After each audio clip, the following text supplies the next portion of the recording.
Chers amis auditeurs, bonjour. Aujourd'hui, j'ai choisi de vous lire un texte de Jean Vaquier, un homme qui a traversé le XXe siècle, puisqu'il est né en novembre 1911 et qu'il est mort à Lyon le 30 décembre 1992. Ce fut un auteur catholique, traditionnaliste, proche de l'école antilibérale. Il était très ami avec Léon de Poncin. On peut souligner qu'il a publié dans les cahiers Augustin Baruel, auprès des éditions de Chiré, puis dans Lecture et Tradition. C'est un homme qui a donc connu la Seconde Guerre mondiale et la période sombre de l'épuration où nombre de catholiques ont été passés par les armes. Il a donc aussi vécu la période de la décolonisation. Il a aussi vu de ses propres yeux les conséquences de la révolution dans l'Église qui s'est opérée à l'issue de ce que l'on a appelé le Concile Vatican II, la prise de contrôle de toutes les structures de l'Église par les ennemis de l'Église pour installer une fausse religion basée sur l'écuménisme et qui prône le salut universel. Et il a assisté à toutes les récupérations et les réductions qui ont eu lieu au cours de la deuxième moitié du XXe siècle, et son analyse est à ce titre très intéressante puisque c'est quelqu'un qui sait de quoi il parle. Il a vu de nombreux catholiques tomber dans les pièges des faux combats et perdre leur temps et leur énergie et leur force dans ces leurres que l'ennemi est habile à nous proposer pour nous entraîner dans des actions inutiles qui ne servent bien souvent qu'à flatter l'ego des gens qui entrent dans ces combats. Le texte que je vais vous lire aujourd'hui, il l'a écrit en 1989, alors que la France célèbre en grande pompe le bicentenaire de la Révolution dite française. Pour ceux qui l'ont vécu, ils s'en souviennent. Nous sommes en plein dans les grands travaux de François Mitterrand qui transforment Paris en une ville pleine de monuments occultistes, avec les deniers des Français. Ce texte, vous allez le voir, est très important et tous les catholiques qui veulent s'engager dans le combat de défense de la foi devraient bien l'écouter et méditer ce que ce grand catholique nous a transmis. La bataille préliminaire de Jean Vaquier. Introduction. Il devient de plus en plus évident que la lutte contre-révolutionnaire se déroule sur deux niveaux. Premièrement, nous devons d'abord nous battre pour conserver les ultimes positions qui nous restent. Il faut de toute évidence et de toute nécessité conserver nos chapelles, nos quelques monastères, nos écoles, nos publications, nos associations et plus généralement nos espérances de salut et l'orthodoxie de nos doctrines. Nous sommes ainsi impliqués dans une série de combats conservatoires de petite amplitude auxquels nous ne saurions nous soustraire. En effet, nous trouvons la mention de ces combats dans l'Écriture elle-même.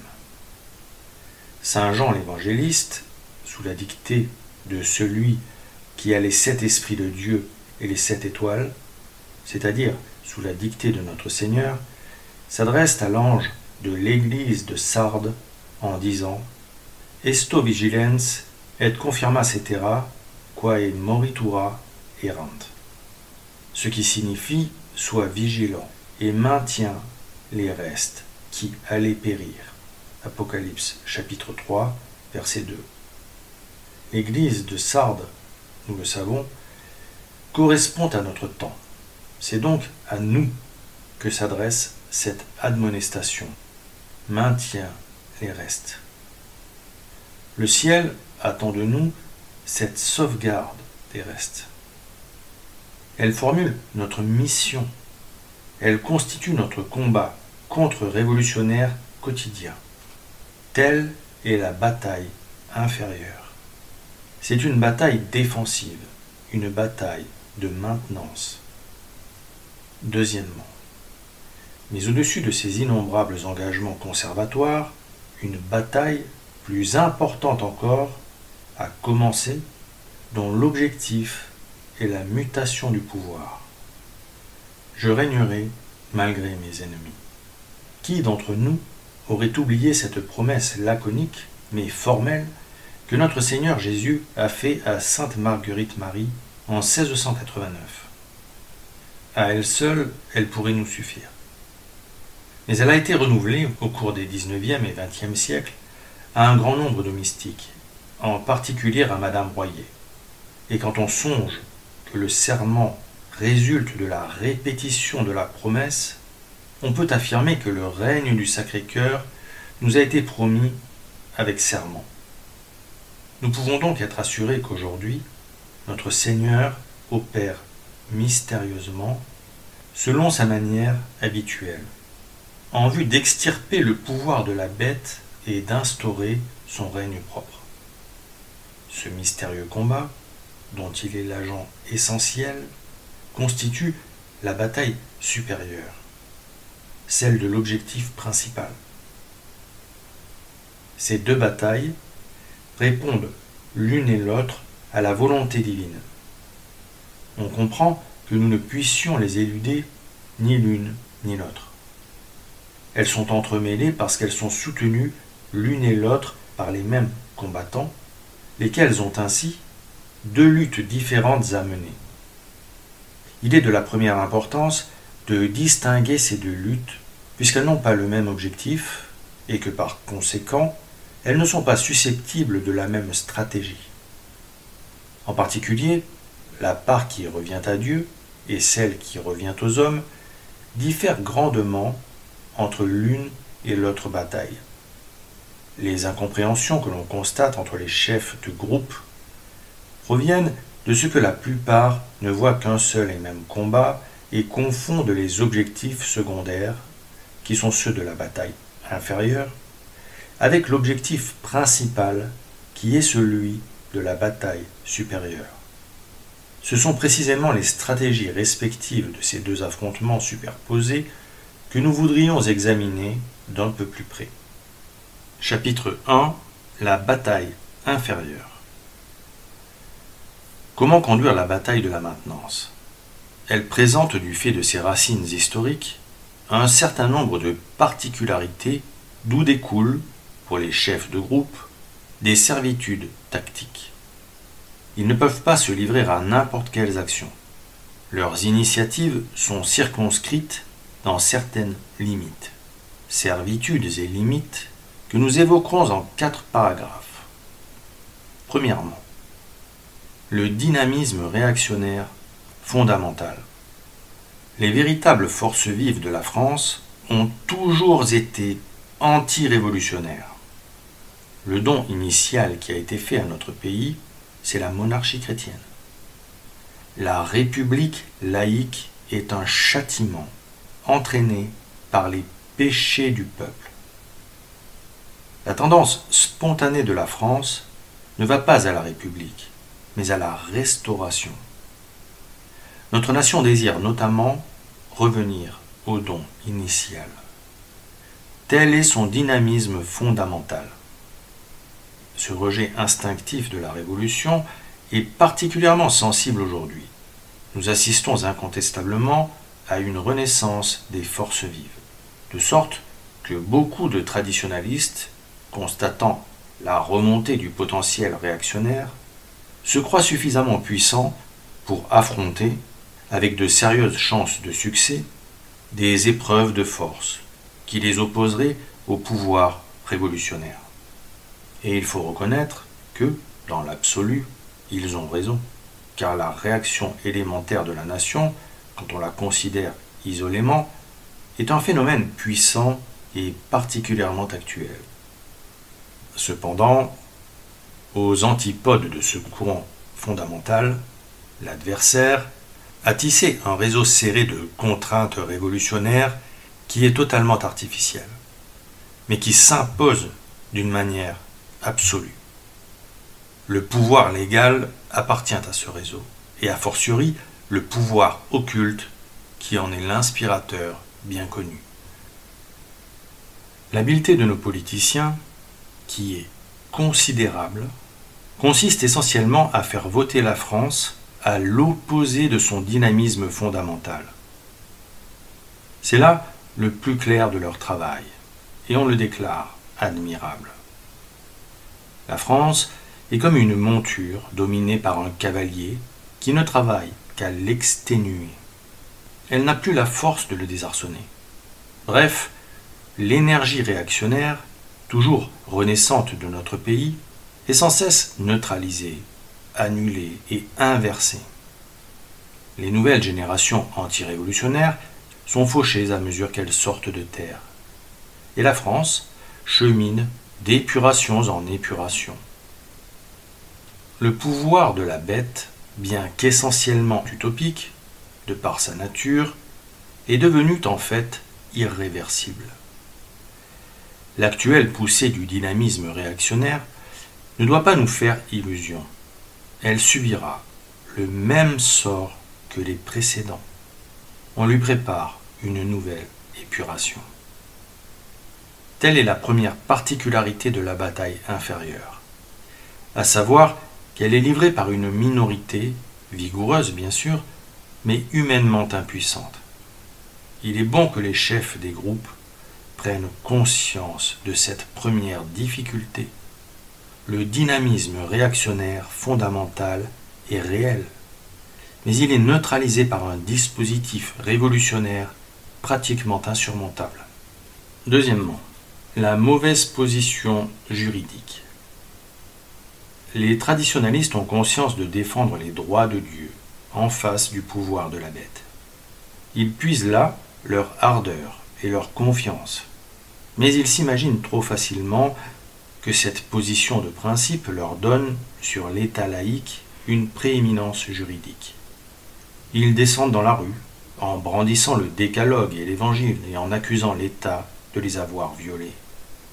Ils les opposent aux maîtres, aux préfets et aux ministres en leur disant « C'est votre devoir, de par le droit divin qui est au-dessus de toutes les lois humaines, d'interdire l'avortement, l'euthanasie, les blasphèmes publics, des spectacles, la construction des mosquées, la naturalisation massive des musulmans et toutes ces choses exécrables. » Mais comment ne pas voir qu'il est maintenant trop tard pour tenir un tel discours? Il fallait commencer par s'opposer à la laïcisation constitutionnelle de l'État. Or, précisément, cette laïcisation a été obtenue en 1958 grâce au suffrage des catholiques. Ce sont les catholiques qui ont fait pencher la balance du côté de l'apostasie définitive de l'État. Poussés par leurs évêques, eux-mêmes manipulés par le futur cardinal Villot, alors directeur du secrétariat de l'épiscopat français, ils ont voté en masse pour la constitution laïque que le général de Gaulle leur proposait. Il n'est plus l'heure aujourd'hui d'exiger de l'État sans Dieu la reconnaissance des droits de Dieu. Dans le combat, au jour le jour, que nous devons mener, nous sommes réduits aux moyens de la légalité laïque qui, de surcroît, deviendra de plus en plus rigoureuse, réduisant toujours plus nos moyens de défense. Une légalité socialiste se met en place dans laquelle les chrétiens et leurs dieux seront tenus pour ennemis publics. On comprend qu'une telle situation soit exaspérante pour les traditionalistes et leurs chefs de groupe. Si cependant, sous prétexte de faire valoir un droit divin imprescriptible, nous entreprenions contre l'État laïque une guerre de principe, nous transgresserions les limites de la bataille inférieure pour entrer dans la zone d'action de la bataille supérieure, laquelle relève d'une stratégie différente, comme nous allons le voir. Troisièmement, la veilleuse à entretenir. La bataille au jour le jour n'est pas une bataille de rupture. Les forces traditionnelles qui y sont engagées n'ont pas les moyens d'une rupture. Leur ministère propre est celui de sauvegarder les restes qui allaient périr. Il faut que le maître, quand il viendra, nous trouve veillants. Il nous demande précisément de ne pas disparaître, de ne pas gaspiller des forces et des vies qui sont les siennes. et dont il aura besoin. Car les combattants de la bataille inférieure, nous l'avons déjà fait remarquer, sont les mêmes que ceux de la bataille supérieure, laquelle vise à la mutation du pouvoir. Placés par la Providence à la charnière des deux phases, ils doivent mener deux guerres qui sont simultanées dans le temps et différentes quant à leurs objectifs et à leur stratégie. Nous allons voir que, dans la bataille supérieure, la part de Dieu domine tout et oblitère totalement celle de l'homme. Mais allons-nous conclure de là que cette part divine est négligeable dans les combats conservatoires? Assurément non. Comment pourrait-on, sans l'aide du ciel, sans l'aide des saints anges et des saints patrons, franchir les étapes obligées d'une guerre civile et étrangère que l'on peut résumer en quelques mots?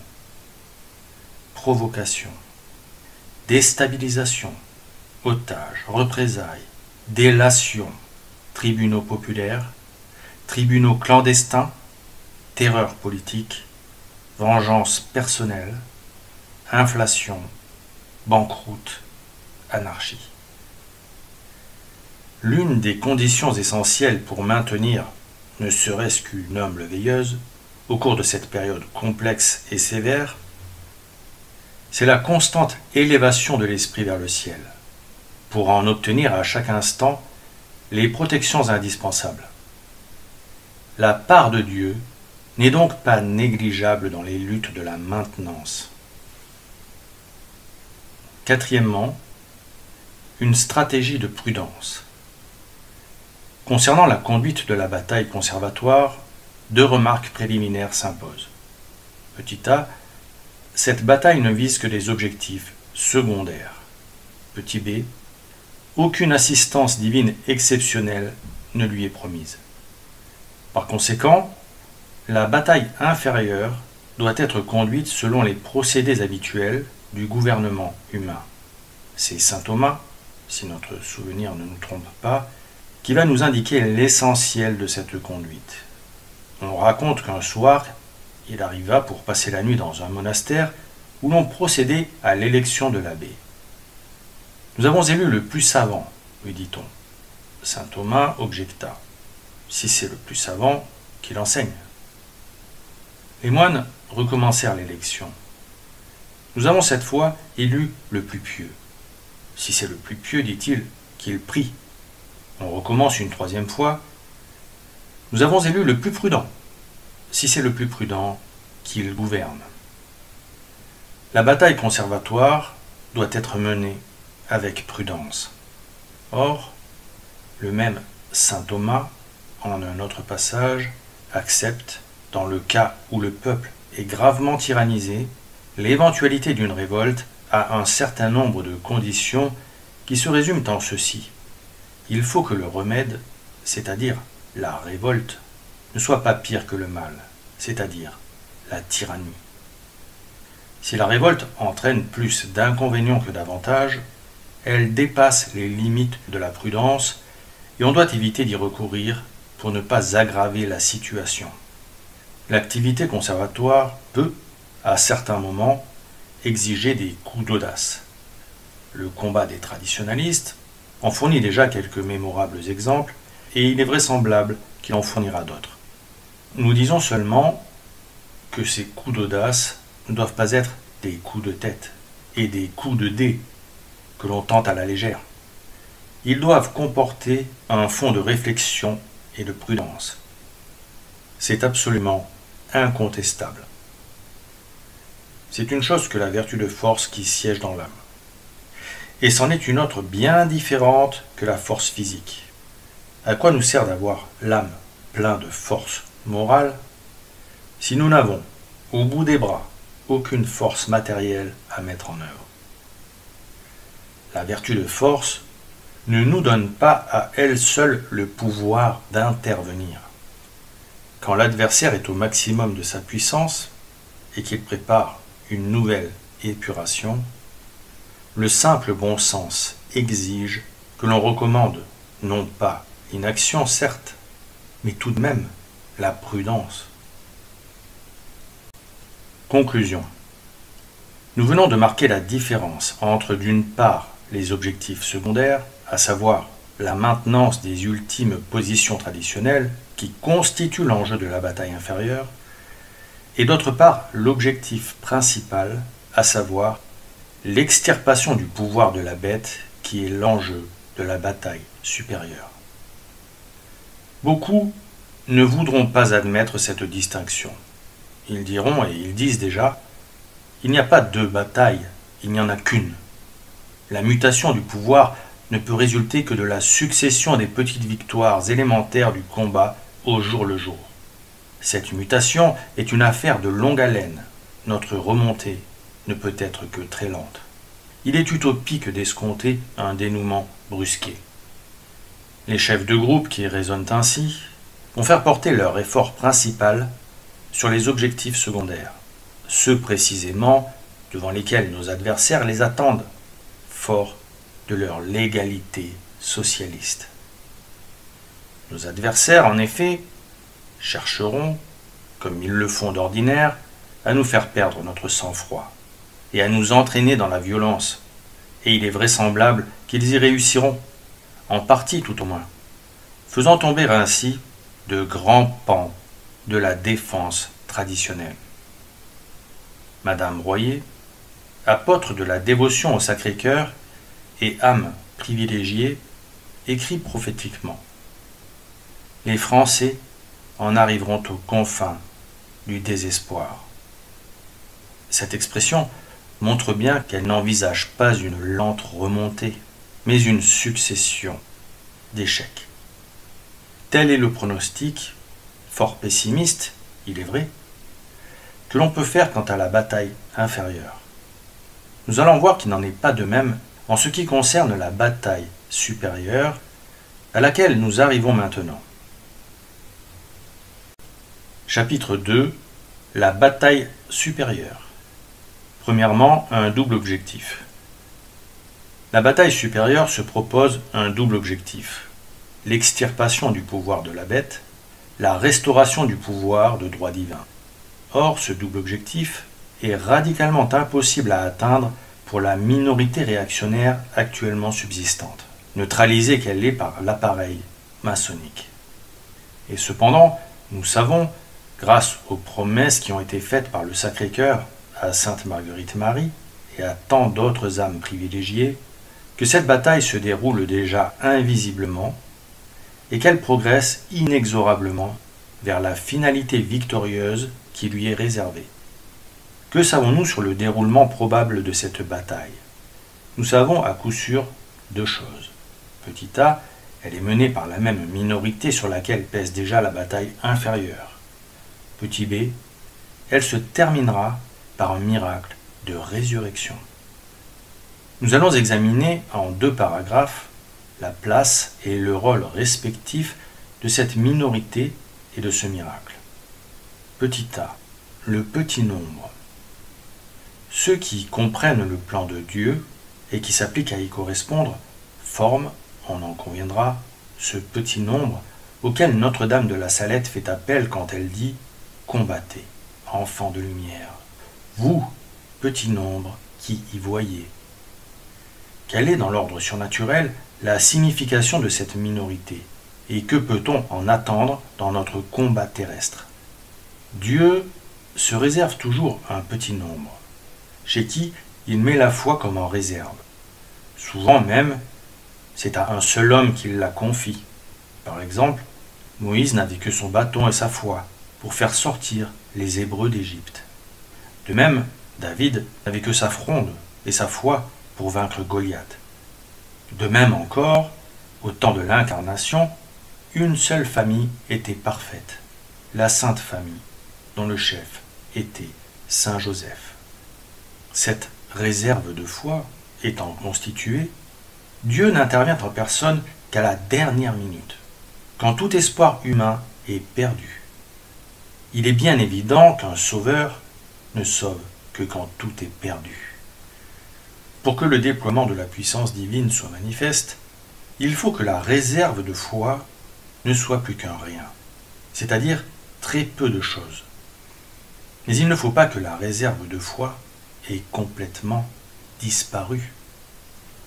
Il y a là une disposition providentielle qui demande à être bien comprise. Il semblerait pourtant que, s'il ne restait absolument rien, absolument plus aucune foi, si Dieu n'avait plus aucun témoin sur la terre, sa puissance et son triomphe seraient plus manifestes chaque fois qu'il est amené à restaurer ses œuvres ruinées par la négligence humaine. Mais il faut bien comprendre que si Dieu se conserve une base infime, un seul homme, une famille unique, un petit nombre, c'est parce qu'il ne fait pas aujourd'hui une création nouvelle. Il fait ses œuvres terrestres avec des riens, mais non pas avec rien.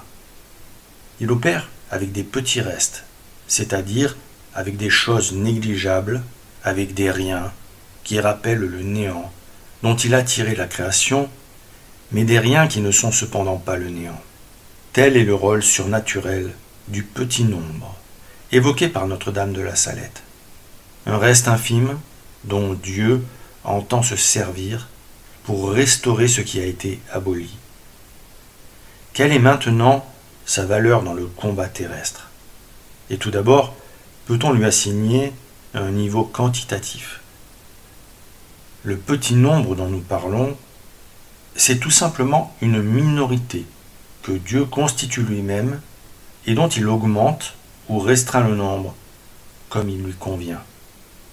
Il recrute cette minorité où il veut, et pas seulement chez ceux qui se croient, à tort ou à raison, l'élite désignée.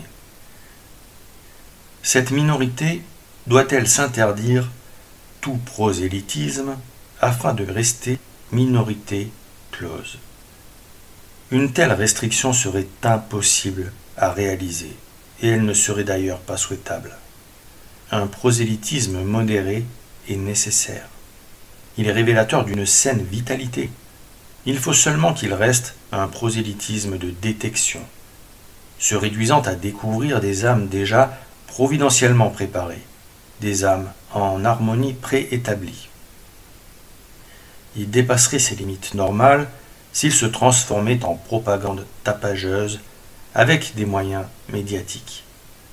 Nous allons essayer de découvrir, autant que cela est possible, le rôle du petit nombre dans la bataille supérieure.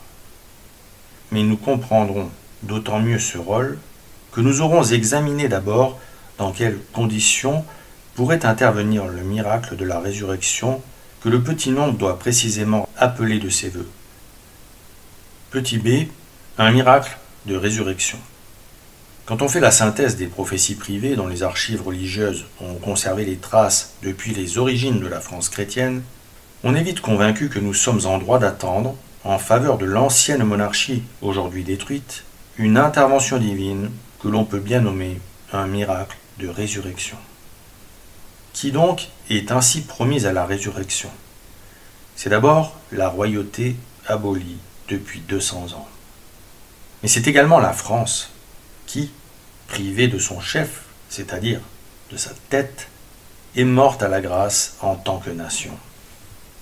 Et c'est encore l'Église universelle, tombée au pouvoir de son adversaire et qui, elle aussi, est en état de mort mystique. Pour comprendre ce qui doit se produire, nous sommes tout naturellement conduits à nous reporter à la résurrection type, à savoir la résurrection de Saint Lazare, qui est décrite dans l'Évangile de Saint Jean au chapitre 11. Les 4 phases de cet extraordinaire événement nous suggéreront quelles peuvent être aussi les 4 phases de la résurrection de la France royale. Deuxièmement, les 4 phases de la résurrection de Lazare. Première phase. Jésus, sachant ce qu'il doit accomplir, s'avance avec une lenteur réfléchie vers la maison de Lazare à Béthanie. Il rencontre Marthe, et il s'enquiert tout de suite de son degré de foi, car telle est la condition préalable à la résurrection de celui qui vient de mourir. Je suis la résurrection et la vie. Le crois-tu?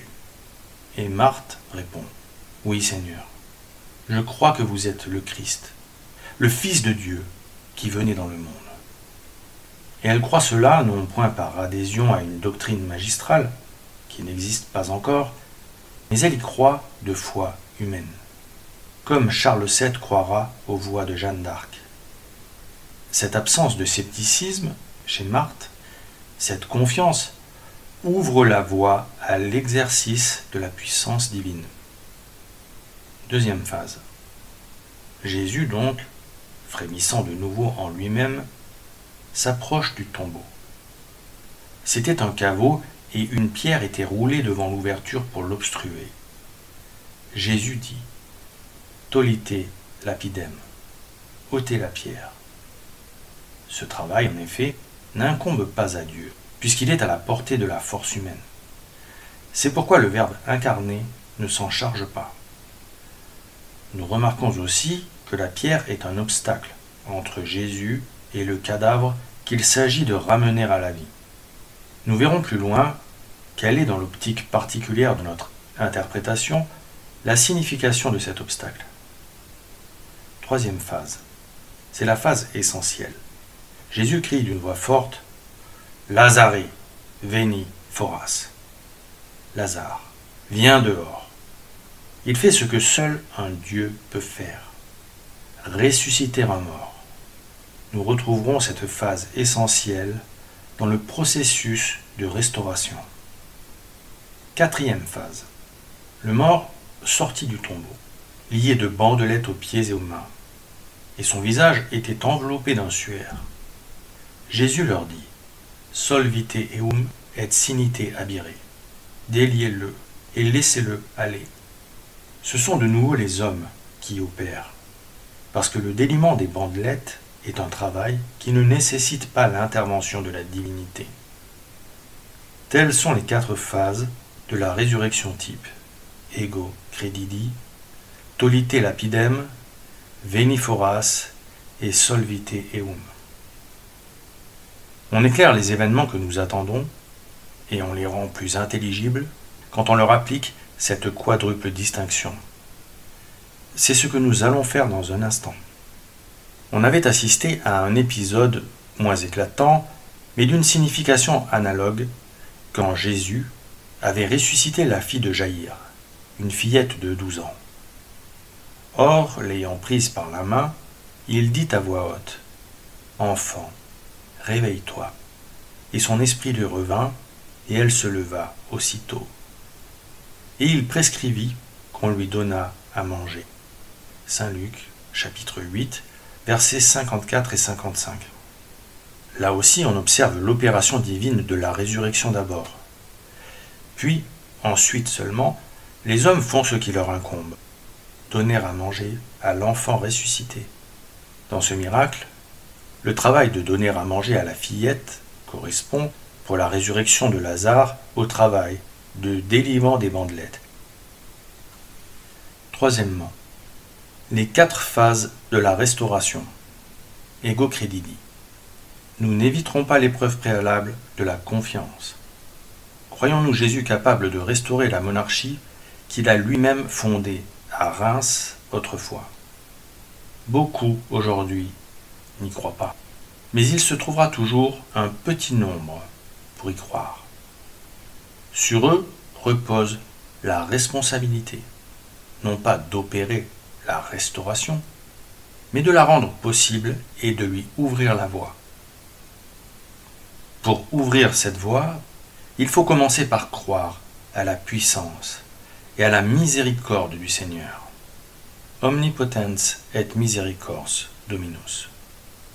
Nous sommes dans une situation tout à fait semblable à celle de Marthe. Nous ne suivons pas, nous non plus, de doctrine magistrale, puisque la restauration de la monarchie n'est pas une vérité de foi divine. Si nous y croyons, c'est seulement de foi humaine. L'Église ne nous y oblige pas, mais nous y croyons parce que des preuves raisonnables nous en ont été fournies. Tolite lapidem. Pas d'intervention divine avant d'avoir ôté la pierre. Ôter la pierre, c'est ôter l'obstacle qui empêche Dieu d'intervenir. Et cet obstacle, c'est l'insuffisance de nos désirs et de nos prières. Comment se fait-il qu'il soit nécessaire de demander à notre Seigneur, avec tant d'insistance, une intervention qu'il nous a lui-même annoncée et qu'il brûle de nous accorder? Telle est pourtant bien l'économie de la grâce. Elle a de quoi surprendre notre logique humaine. Pour nous aider à admettre cette logique de la grâce, remarquons que le Verbe incarné lui-même, pour lequel cependant l'univers a été créé, est soumis à la nécessité de postuler, c'est-à-dire de réclamer son propre héritage. Postula a me, et dabo tibi gentes hereditatem tuam, et possessionem tuam terminos terre. Demande-moi, et je te donnerai les nations pour héritage, et pour ta possession les extrémités de la terre. Psaume 2, verset 8. L'héritage lui revient de droit, mais pour entrer en sa possession, il faut qu'il le réclame. Si l'héritier en titre est tenu de demander son héritage, a fortiori nous, qui sommes si peu de choses, devons-nous demander une restauration à laquelle nous n'avons aucun droit en stricte justice. Elle nous est promise, certes, mais elle ne nous est pas due. Le Messie promis doit toujours être désiré. Il ne saurait apparaître dans un pays qui lui manifesterait de l'indifférence. Il lui faut toujours une minorité qui l'attende. Il était déjà nécessaire de le désirer sous l'empire de l'ancienne loi. La même nécessité subsiste aujourd'hui pour nous qui attendons son avènement de majesté. Il doit être désiré avant tous les épisodes qui sont des préfigurations de son second avènement. Dans l'Écriture, le Verbe incarné est souvent appelé le désiré des nations. Il faut le désirer, lui et tous ceux qui l'envoient, autant marqués pour le préfigurer et le préparer. Et le roi du Sacré-Cœur est précisément de cela.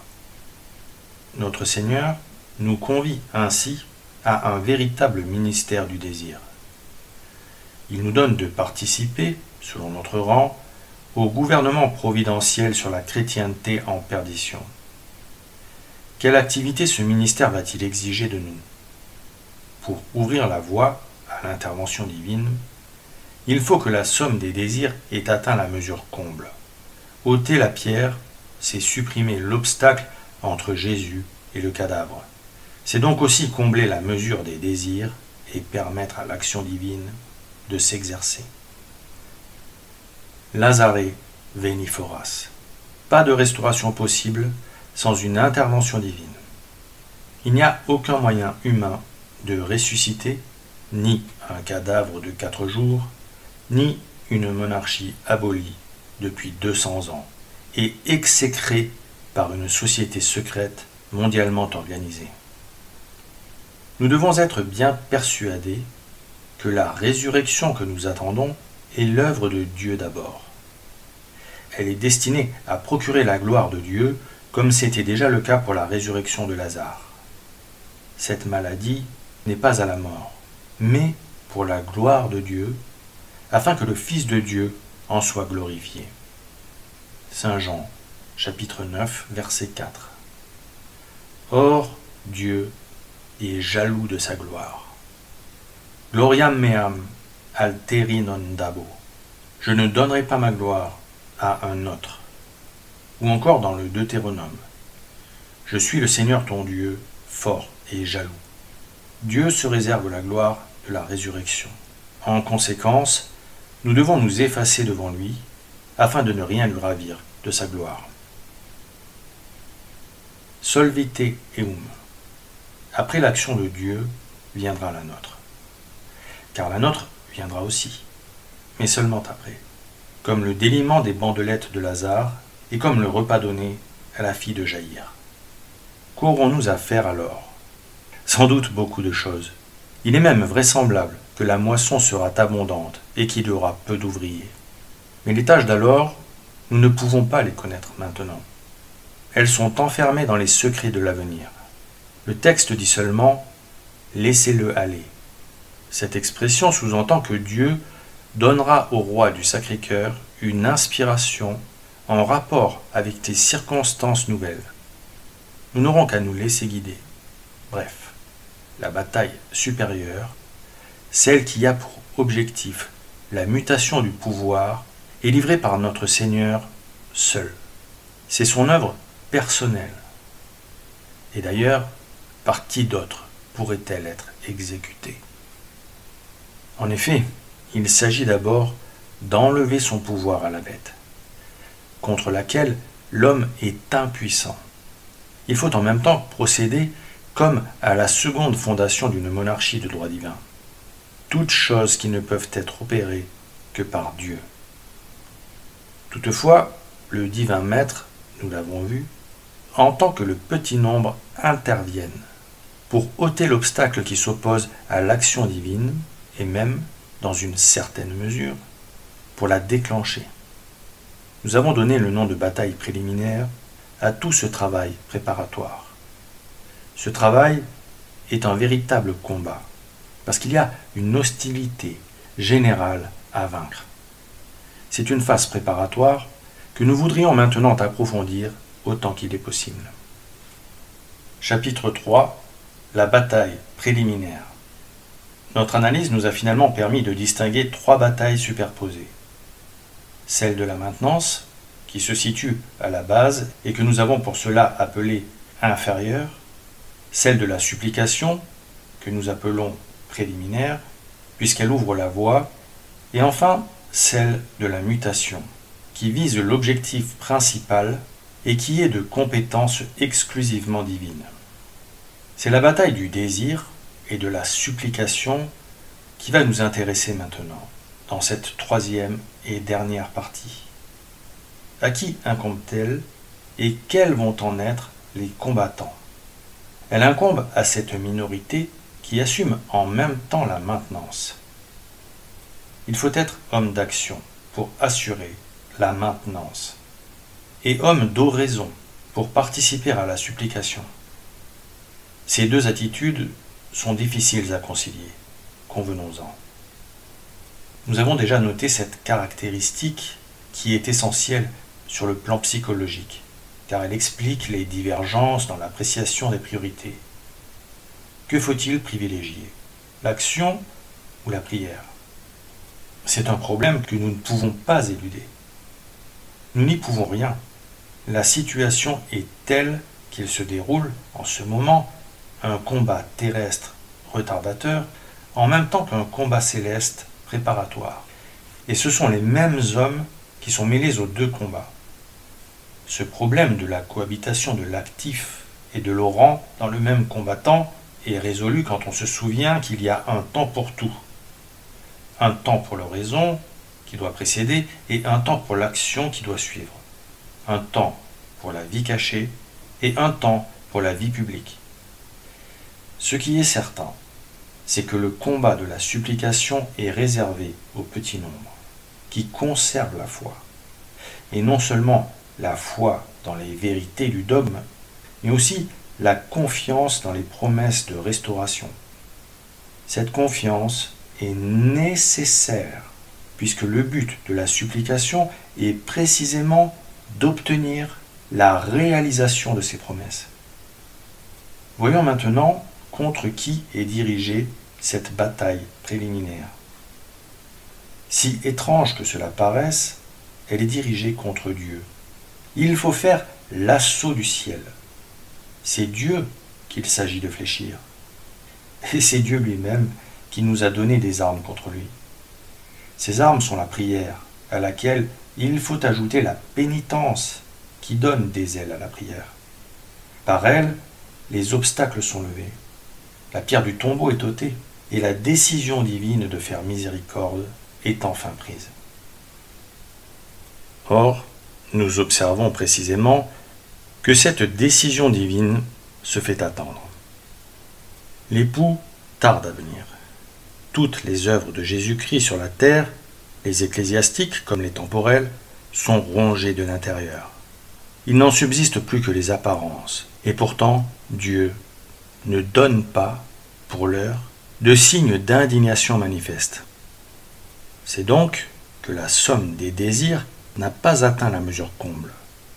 Dieu attend. L'Écriture nous apprend qu'il est lent à la colère. Les combattants de la bataille préliminaire sont comparables aux vierges sages, qui ont mis de l'huile dans leurs lampes, l'huile de la prière qui veille dans la nuit. Mais l'époux tarde toujours à venir, parce que l'intensité de la supplication n'est pas assez grande.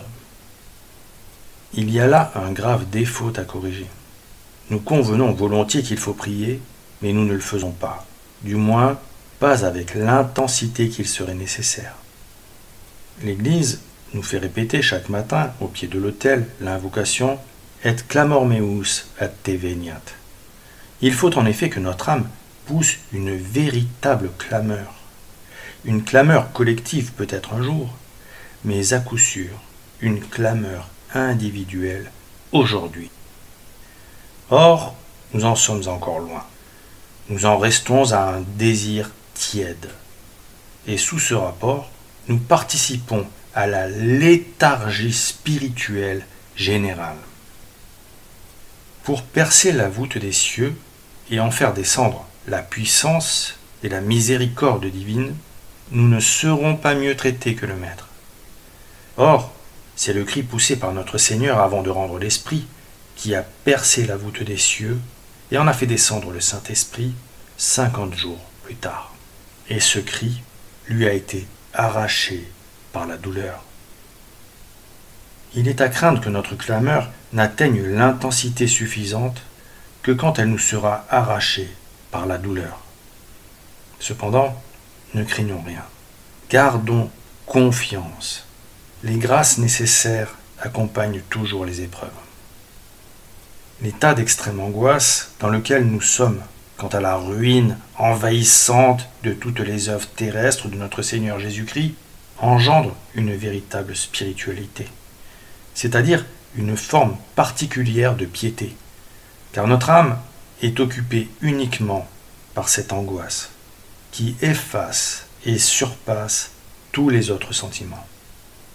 Il nous est devenu impossible de penser à autre chose tellement la situation est inouïe. Tel devait être aussi l'état d'esprit de Jeanne d'Arc, qui contemplait avec tristesse la grande pitié du royaume de France. Quel est l'axe de cette spiritualité de combat? Sur quel souci et sur quel espoir principal est-elle centrée? Tout finit par où tout a commencé. Les finalités du royaume très chrétien seront l'image agrandie de ses origines. La France et sa royauté finiront dans le miracle comme elles ont commencé. C'est le double zèle de notre origine et de notre finalité qui va commander notre spiritualité de combat, notre dévotion particulière de temps de crise. L'iniquité a inondé la terre. Elle n'est qu'iniquité. Quel saint prierons-nous? S'écrie tout à coup Don Caliste, au milieu d'un profond silence, lors d'un office de l'abbaye de Cluny en 1751, 38 ans avant la Révolution. Nous prierons les saints de nos origines, et ceux que l'Église nous donne comme protecteurs. Ils nous feront produire les fruits de leur esprit. Saint Denis, Saint Martin, Saint Rémy, Saint Hilaire, Sainte Clotilde, Sainte Geneviève, Saint Louis, Sainte Jeanne d'Arc, Sainte Thérèse de l'Enfant Jésus et de la Sainte Face, patronne secondaire de la France. Nous prierons habituellement les saints anges. Ils nous communiqueront leur désir de la manifestation du Verbe incarné, lequel est appelé Desiderium Colium Aeternorum, le désiré des collines éternelles. Les collines éternelles, ce sont les anges. On les appelle collines parce qu'ils sont des éminences, des sommités. Les anges sont de bons guides. Ils ne dévient pas. Ils ne sont pas animés par le propre esprit, mais par le Saint-Esprit. Ils ne font rien d'eux-mêmes. Ils attendent tout de l'impulsion de Dieu dont ils se contentent d'être les messagers. Benedicite Domine omnes angeli eius, potentes virtute, qui facitis verbum eius, ad audiendam vocem sermonum eius. Bénissez le Seigneur, vous tous ces anges, héros puissants et forts, qui exécutez ses paroles, dociles à sa voix et à ses commandements. Rien n'est plus recommandé aujourd'hui que de mêler notre désir à ceux des 9 cœurs des anges. L'union fait la force. Attirons-les vers nous. Comment attire-t-on les anges? On les attire en leur ressemblant. On attire Saint Michel par l'humilité, qui est la vertu cardinale. Les plus roboratives des dévotions sont celles qui s'adressent à la personne de notre Seigneur, à son Sacré-Cœur, à son précieux sang, à sa sainte face. Montrez-nous votre face et nous serons sauvés. À son chef sacré, comme siège de la divine sagesse. Chacun choisira celle de ses dévotions vers laquelle il est le plus spontanément porté. Le roi de l'univers a toujours recommandé que pour l'atteindre, on passe par l'intermédiaire de sa mère, qu'il a instituée médiatrice de toute grâce, et qui participe comme reine à son gouvernement. La Vierge Marie est le cou qui relie le corps mystique à son chef. Elle est appelée tour d'ivoire et tour davidique, parce que le cou a la forme d'une tour. Dans les temps modernes, elle s'est manifestée à des témoins choisis, nous montrant sa sollicitude et aussi son angoisse devant la montée de l'iniquité, et réalisant ainsi, sous nos yeux, la célèbre prophétie contenue dans le Cantique des Cantiques. Quae est ista, quae progreditur, quasi aurora consurgens, pulcra ut luna, electa ut sol, terribilis ut castrum acies ordinata. Quelle est celle-ci, qui s'avance comme l'aurore, belle comme la lune, éclatante comme le soleil, terrible comme une armée rangée en bataille? Quant aux pratiques, on peut en recenser 3, qui sont particulièrement en harmonie avec la spiritualité de crise qui est la nôtre. La pratique de l'heure sainte, celle de la messe du premier vendredi du mois, et celle de la communion réparatrice des 5 premiers samedis du mois. L'heure sainte a été instituée par notre Seigneur Jésus-Christ lui-même, dans les dernières heures de sa vie terrestre. Elle se fait dans la nuit du jeudi au premier vendredi de chaque mois. Elle consiste à méditer sur la sainte agonie du Jardin des Oliviers. On en retire une grande force. La messe du premier vendredi du mois a été demandée par le Sacré-Cœur à sainte Marguerite Marie. Elle possède une grande efficacité pour préparer la consécration de la France au Sacré-Cœur, consécration dont on doit attendre un déluge de grâce pour notre pays. La communion réparatrice des 5 premiers samedis du mois a été demandée par la Vierge Marie à Lucie de Fatima. Elle a le sens d'une amende honorable et on en retire de grands bénéfices. Ces pratiques ne sont certes pas faciles, surtout pour des personnes en activité professionnelle. De plus, il est bien connu que le démon s'acharne à les entraver. On aimera vaincre ces résistances. Elles appartiennent aux rigueurs de la guerre sainte. Exerçons avec constance ce ministère de la supplication et du désir qui nous est suggéré. C'est ce que nous pouvons faire de plus utile et de beaucoup en ce moment. Et mettons-nous dans cette attitude d'expectative que l'Écriture, et à sa suite la liturgie, nous demandent si souvent. Expeciens expectavi Dominum. Attendant, j'ai attendu le Seigneur. En effet, on demande et puis on attend le temps marqué. Le silence même de Dieu doit être adoré, car il a sa raison d'être qui nous échappe. 3 mots pour conclure: confiance, calme, constance. Jean Vacquier, novembre 1989.